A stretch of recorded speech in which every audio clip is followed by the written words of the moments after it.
చేయాలి, నన్ను చూసి నేర్చుకోవాలి. ఫస్ట్ మనకి ఏమేమి కావాలంటే బయట మార్కెట్లో ఇట్లాంటి గులాబ్ జామ్ పౌడర్ దొరుకుతుంది, మరియు మనకి బౌల్ నిండా చక్కెర మరియు యాలక్కాయలు. అన్నయ్య గులాబ్ జామ్ చేద్దాంరా. అత్త మధ్యలో పది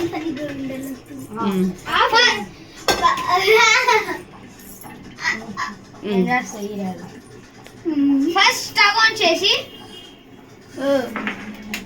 చేసి ఒక కప్ షుగర్ వేసుకోవాలి.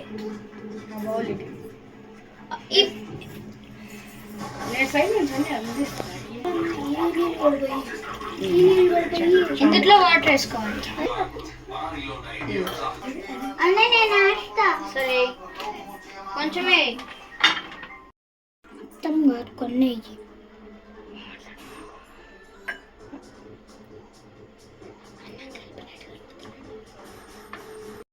స్మూత్ గా ఇట్లా బాగా చేతికి అంటకుండా బాగా కలుపుకోవాలి. చూడండి పిన్ ఇట్లా సాఫ్ట్ గా అవ్వాలి. ఇప్పుడు మనం వీటిని బాల్స్ లో తయారు చేసుకోవాలి. మనకి ఎంత సైజ్ కావాలంటే అంత సైజ్ బాల్స్ చేసుకోవచ్చు. గులాబ్ జామ్ చేయగల నీకు నైట్ కి గులాబ్ జాములు కావాలా? తినాలనిపించింది, తింటున్నా. నువ్వు తింటావు, మేమే కష్టపడాలి. మనం చిన్న ఉండలుగా చేసుకుంటేనే బాగా పెద్దగా అవుతాయి. ఇప్పుడు మనం ఒక బౌల్ పెట్టుకొని అందులో ఆయిల్ వేసుకుందాం వీటిని ఫ్రై చేయడానికి.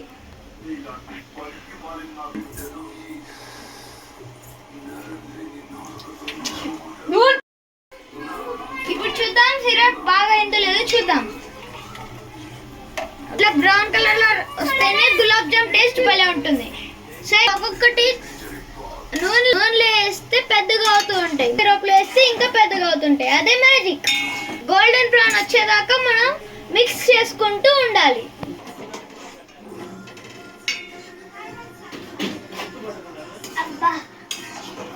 రెడీ అయిందా?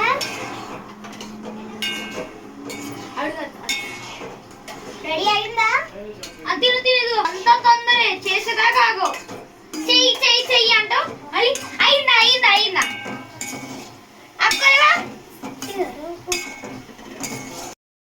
చూడండి ఫ్రెండ్స్, ఇవి బాగా గోల్డెన్ బ్రౌన్ కలర్ లో కానీ. సో ఇవి బయటికి తీయడానికి రెడీ అయినాయి. ఒక బౌల్లో తీసుకుందాం.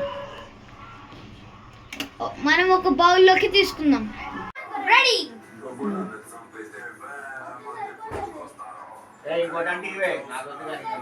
చూడండి ఎంత జ్యూసీ జ్యూసీ అయిన మృదువైన gulab jam ready. Let's try to eat. Gulab jam అయిందా? అయ్యింది చూడు. నువ్వు కూడా తీసుకో. టేస్ట్ చేసి చెప్పండి ఎట్లా ఉందో. సూపర్ ఉంది. గుడ్. సూపర్ ఎక్స్ట్రాడినరీ గా ఉంది. సో మీరు కూడా దీంట్లో ట్రై చేయండి. యమ్మీ యమ్మీ గులాబ్ జామ్ మీరు కూడా ఇంట్లో చేసి ట్రై చేయండి. లైక్, షేర్, సబ్స్క్రైబ్ చేసేయండి. నువ్వు కామెంట్ చెయ్యమని చెప్పాలా? కామెంట్ చేయమని చెప్పలేదు.